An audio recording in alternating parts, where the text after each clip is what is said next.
wabarakatuh. Kembali lagi tentunya di Spesialis Ternak, solusi para peternak. Kali ini Lita tidak sendiri dong, tetap ditemani si cantik nih.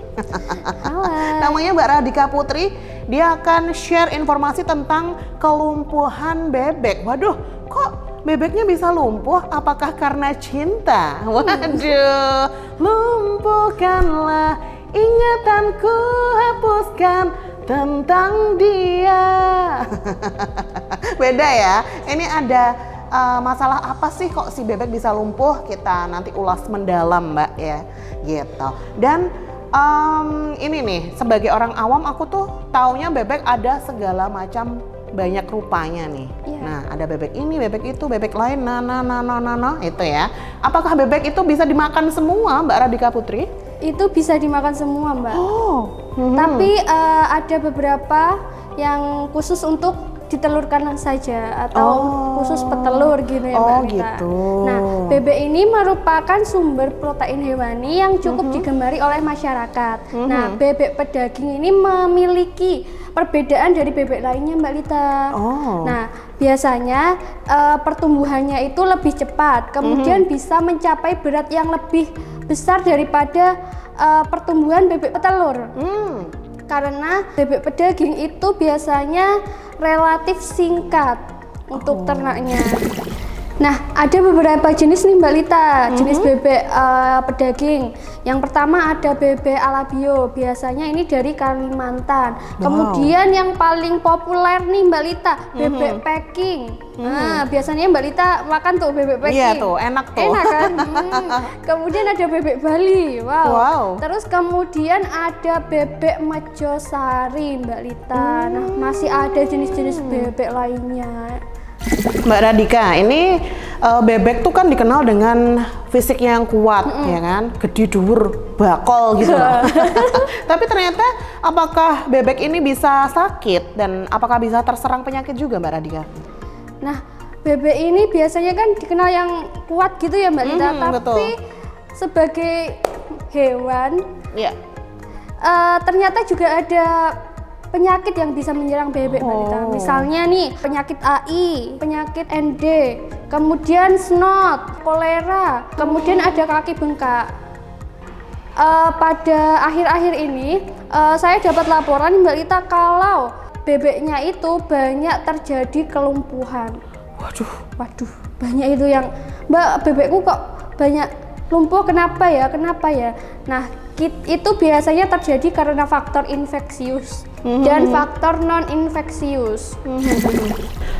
Mbak Radhika, ini peternak bisa notice nggak sih atau tahu nggak sih kalau si bebek ini mau lumpuh nih gitu, atau ada tanda-tanda awalnya dulu?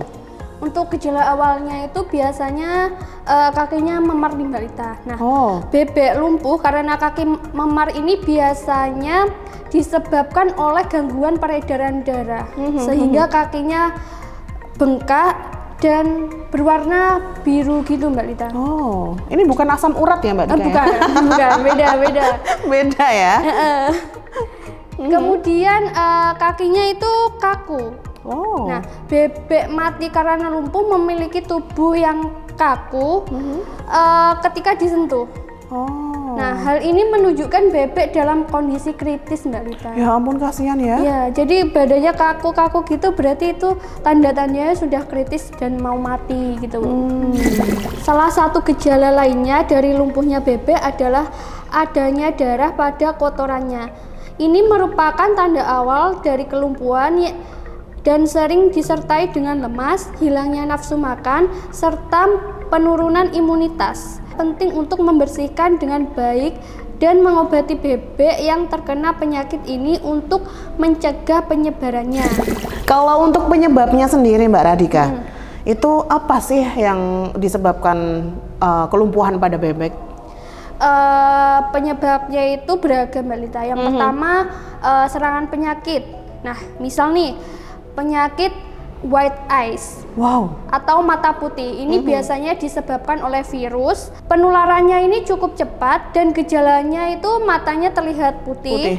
Kemudian kotorannya itu berwarna bening Mbak Lita. Oh. disertai dengan kelumpuhan biasanya. Kemudian itu bisa menyebabkan kematian, nggak lama itu mati gitu. Selanjutnya penyakit botulismus, juga dikenal sebagai limberneck. Ini adalah salah satu penyebab utama kelumpuhan pada bebek. Gejala botulismus yang disebabkan oleh makanan mulai tampak beberapa jam sampai beberapa hari. Kemudian ada alpha-toksin. Nah, alpha-toksin ini dihasilkan oleh bakteri Aspergillus flavus, di mana kondisi bebek ini seperti lemah gitu Mbak, lesu, lemah, kemudian jalannya sempoyongan, bulunya kusam, itu bisa terjadi kelumpuhan sehingga menyebabkan kematian nih Mbak Lita. Waduh, kasihan banget ya si bebek. Iya. Penyebab bebek tiba-tiba lumpuh lainnya karena kekurangan vitamin. Contohnya, kekurangan vitamin A dapat menyebabkan gangguan pertumbuhan dan daya tahan tubuh. Gejala bebek yang kekurangan vitamin A biasanya terlihat selalu mengantuk, keadaan kaki lemah, mata tertutup, kemudian lendir berwarna putih, atau bisa terkena rikedak. Penyakit satu ini membuat bebek mengalami kelumpuhan karena defisiensi vitamin D. Selain kekurangan vitamin, bebek lumpuh juga bisa disebabkan karena kekurangan mineral, khususnya kalsium dan mangan. Selanjutnya Mbak Lita, itu biasanya ada cedera fisik. Oh ya? Nah, cedera fisik ini bisa disebabkan karena kakinya terjepit, kemudian adanya benturan dari apa gitu yang bisa menyebabkan kelumpuhan Mbak Lita. Mbak Radika, ini seperti pepatah tak ada kata terlambat ya kan? Ya. Kalau kita baru tahu, oh si bebek udah lumpuh nih, itu bisa diatasi nggak? Bisa dong Mbak Lita. Nah, untuk mengatasinya agar peternak tidak rugi Mbak Lita, bisa diberikan obat nih Mbak Lita. Nah, di poultry itu banyak sekali obat untuk penyakit lumpuh. Nah, bisa juga nih beli di Podomoro nih Mbak Lita. Nah, konsultasi dulu nih Mbak Lita ke dokter hewan jika dirasa banyak bebek yang tertular gitu. Jadi yang pertama itu bisa dilakukan pengobatan. Nah, kalau sudah banyak yang terkena, bisa langsung hubungi dokter hewan aja gitu. Atau konsultasi di Podomoro Poultry Equipment boleh ya? Boleh banget, gratis guys. Betul. Jadi kalau panjenengan semuanya awam nih, pengen tahu informasi tentang bebek nih, boleh banget ke sini, konsultasinya gratis, apalagi beli produk-produknya. Mursida Sanawati ya kan? Murah banget dan bisa dikirim ke seluruh Indonesia ya Mbak Dika. Oke. Untuk mencegah bebek yang lumpuh nih Mbak Lita, yang bisa dilakukan itu perbaiki kualitas pakannya.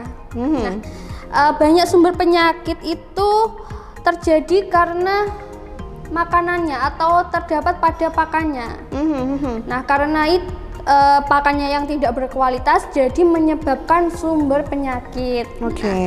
Pakan yang cocok untuk bebek ini Mbak Lita yang biasanya bagus dan berkualitas itu bisa jagung, jagung giling atau jagung blower gitu, atau bisa juga dedak halus, kemudian bungkil kacang. Nah, kalau biasa pakai dedak nih Mbak Lita, pastikan itu kualitasnya atau baunya itu tidak berbau dan tidak mengandung kapur, karena kalau terdapat kandungan kapur itu bebeknya bisa keracunan Mbak Lita. Kemudian kalau pakai jagung giling nih, pastikan kadar airnya itu tidak melebihi 17%. Nah, kayak ini, kayak punyanya Podomoro nih. Tuh. Ini yang jagung giling ya? Nah, di Podomoro ini bisa request ukuran juga jagungnya. Nah, ini kita ada dua, jagung blower dan jagung giling.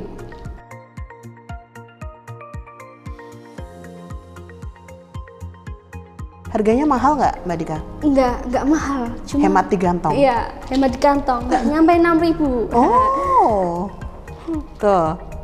Nah, kemudian bisa diberikan suplemen untuk menambah nafsu makan, kekebalan tubuh, Ya. dan juga bisa mengurangi resiko-resiko yang tidak diinginkan oleh peternak gitu. Oke. Nah, Ini namanya. iya bisa pakai PM Mix.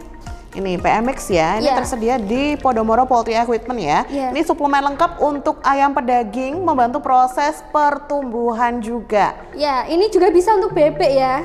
Oke, Iya.